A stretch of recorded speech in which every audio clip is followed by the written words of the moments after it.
എല്ലാവർക്കും നമസ്കാരം. ആകാശഗംഗ എന്ന നമ്മുടെ യൂട്യൂബ് ചാനലിലേക്ക് എല്ലാവർക്കും സ്വാഗതം. 2024 ഫെബ്രുവരി മാസം മകം, പൂരം, ഉത്രം ആദ്യത്തെ കാൽഭാഗം വരുന്ന ചിങ്ങക്കൂറുകാർക്ക് എങ്ങനെയുണ്ട് എന്ന് നോക്കാം.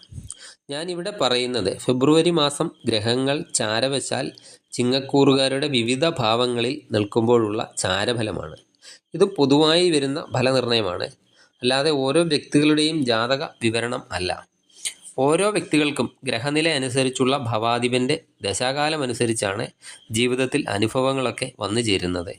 അതിനാൽ ജാതകം പരിശോധിച്ച് ദോഷസ്ഥാനത്തൊക്കെ നിൽക്കുന്ന ഗ്രഹത്തിൻ്റെ ദശാകാലമാണ് നിങ്ങൾക്ക് ഇപ്പോൾ നടക്കുന്നതെങ്കിൽ ആ ഗ്രഹത്തിനു വേണ്ട ദോഷപരിഹാരങ്ങളൊക്കെ ചെയ്യുന്നത് വളരെ നല്ലതായിരിക്കും. ചാരഫലം ഗുണപ്രദവും ദശാകാലം മോശവുമാണെങ്കിൽ സമ്മിശ്ര ഫലമായിരിക്കും നിങ്ങൾക്ക് ഉണ്ടാകുക. ചിങ്ങക്കൂറുകാർക്ക് തൊഴിലിൽ പുരോഗതി ഉണ്ടാകുന്ന മാസമാണ് ഫെബ്രുവരി മാസം. ജോലിഭാരം അല്പം കൂടുന്നതും അല്പം ടെൻഷനുകളും മറ്റും ഉണ്ടാകുന്നതും ആണ്. അതുപോലെ സ്ഥാനമാനങ്ങളെ, പദവികളെ ഒക്കെ ലഭിക്കുന്നതാണ്. പുതിയ കരാറുകളിലൊക്കെ ഏർപ്പെടാൻ സാധ്യതയും ഉണ്ട്. കലാരംഗത്തൊക്കെ പ്രവർത്തിക്കുന്നവർക്ക് അനുകൂലമായ കാലമാണ്. അതുപോലെ തൊഴിൽ സ്ഥലത്തെ വാക്ക് തർക്കങ്ങളിൽ ഏർപ്പെട്ട് മറ്റുള്ളവരുടെയൊക്കെ ശത്രുത സമ്പാദിക്കാതിരിക്കാൻ പ്രത്യേകം ശ്രദ്ധിക്കേണ്ടതായുണ്ട്. അതുപോലെ സ്വന്തം അഭിപ്രായത്തിനൊക്കെ ഊന്നൽ നൽകുന്നത് കൊണ്ട് നിങ്ങൾക്ക് ശത്രുക്കൾ വർദ്ധിക്കുന്ന സമയവും ആയിരിക്കും. പുതിയ ജോലി അന്വേഷിക്കുന്നവർക്കും വിദേശത്തൊക്കെ ജോലിക്ക് ശ്രമിക്കുന്നവർക്കും അനുകൂല സമയമാണ് ഫെബ്രുവരി മാസം. അതുപോലെ ബിസിനസ്സുകാർക്ക് പുതിയ കരാറുകളും മറ്റും ലഭിക്കുകയും ചെയ്യുന്നതാണ്. അതുപോലെ പാർട്ട്ണർഷിപ്പ് ബിസിനസ്സുകാർ അല്പം ശ്രദ്ധിക്കേണ്ട സമയമാണ്. പങ്കാളിയുമായിട്ടൊക്കെ കാര്യങ്ങൾ ചർച്ച ചെയ്ത് തീരുമാനമെടുക്കുക. സ്വന്തമായി എടുക്കുന്ന തീരുമാനങ്ങളൊക്കെ ചിലപ്പോൾ പങ്കാളിക്ക് എതിർപ്പുകൾ ഉണ്ടാക്കാവുന്നതാണ്. ധനപരമായി നോക്കിയാൽ വരുമാനത്തിലൊക്കെ വർധനവ് ഉണ്ടാകുന്നതാണ്. വാഹന ഇടപാടുകളൊക്കെ നടത്തുമ്പോൾ ലാഭം പ്രതീക്ഷിക്കാം.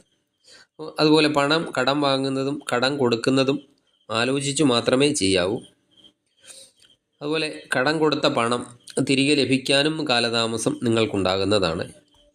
അന്യാധീനപ്പെട്ടു പോയി എന്ന് കരുതിയ വസ്തുക്കൾ ഒക്കെ തിരികെ ലഭിക്കുന്ന സമയമാണ് ഫെബ്രുവരി മാസം. ക്രയവിക്രയങ്ങളൊക്കെ ചെയ്യുമ്പോൾ ലാഭം പ്രതീക്ഷിക്കാം. ധനച്ചെലവും വല്ലാതെ കൂടുന്ന മാസം കൂടിയാണ് ഫെബ്രുവരി മാസം. വരവ് ചിലവുകളൊക്കെ പൊരുത്തപ്പെട്ട് കൊണ്ടുപോകാൻ അല്പം പ്രയാസപ്പെടുന്ന സമയമാണ്. പുതിയ വീടൊക്കെ പണിയാൻ ശ്രമിക്കുന്നവർക്കാണെങ്കിൽ പുതിയ വീട് പണിയുകയോ അതുപോലെ പഴയ വീട് പുതുക്കി പണിയുകയോ അതിനൊക്കെയുള്ള അവസരങ്ങൾ ഫെബ്രുവരി മാസത്തിൽ വന്നു ചേരുന്നതാണ്.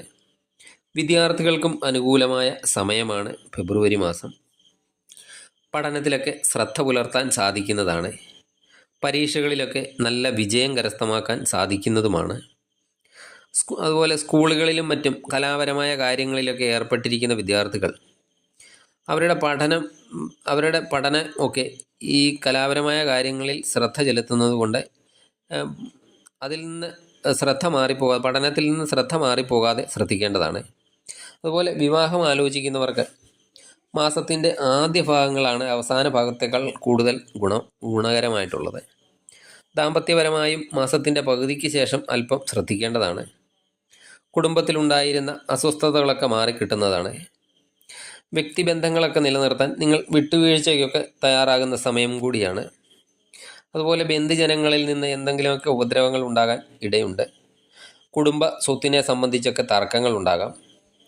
പൊതുരംഗത്തൊക്കെ പ്രവർത്തിക്കുന്നവരാണെങ്കിൽ പൊതുരംഗത്തൊക്കെ ശോഭിക്കാൻ കഴിയുന്നതാണ്. ദൂരദേശ യാത്രകളൊക്കെ ഫെബ്രുവരി മാസത്തിൽ ഉണ്ടാകാം. അതുപോലെ സഹോദരങ്ങളുമായി ഇടപെടുമ്പോൾ അല്പം ശ്രദ്ധിക്കണം, അല്ലെങ്കിൽ ചെറിയ അഭിപ്രായ വ്യത്യാസങ്ങൾക്കൊക്കെ സാധ്യതയുണ്ട്. അതുപോലെ അന്യ സ്ത്രീകളോടൊക്കെ താല്പര്യം നിങ്ങൾക്ക് ഈ സമയത്ത് വർദ്ധിക്കുന്നതാണ്. മാതാപിതാക്കളുടെയൊക്കെ രോഗകാര്യത്തിലൊക്കെ അല്പം ആശങ്കയുണ്ടാകുന്ന സമയം കൂടിയാണ്. അതുപോലെ വയറ് സംബന്ധമായ എന്തെങ്കിലും അസുഖങ്ങൾ ഉണ്ടാകാം. ടെൻഷനൊക്കെ ഉണ്ടെങ്കിൽ അല്പം ടെൻഷനൊക്കെ കുറയ്ക്കണം. യാത്രാവേളകളിലും ശ്രദ്ധിക്കേണ്ട സമയമാണ്. ദൈവാധീനത്തിനായി ശാസ്താപ്രീതി വരുത്തുക. ശാസ്താവിന് ശനിയാഴ്ചകളിൽ നീരാഞ്ജനം വഴിപാട് നടത്തുക. അതുപോലെ ദേവീ ക്ഷേത്ര ദർശനം നടത്തി പ്രാർത്ഥിക്കുക. ദേവിക്ക് ചുവന്ന ചെമ്പരത്തിമാല സമർപ്പിക്കുക. കഴിയുന്ന വഴിപാടുകളൊക്കെ ചെയ്യുക. നിങ്ങൾക്ക് എല്ലാവിധ ഐശ്വര്യങ്ങളും ഉണ്ടാകുന്ന മാസമാകട്ടെ ഫെബ്രുവരി മാസം. നന്ദി, നമസ്കാരം.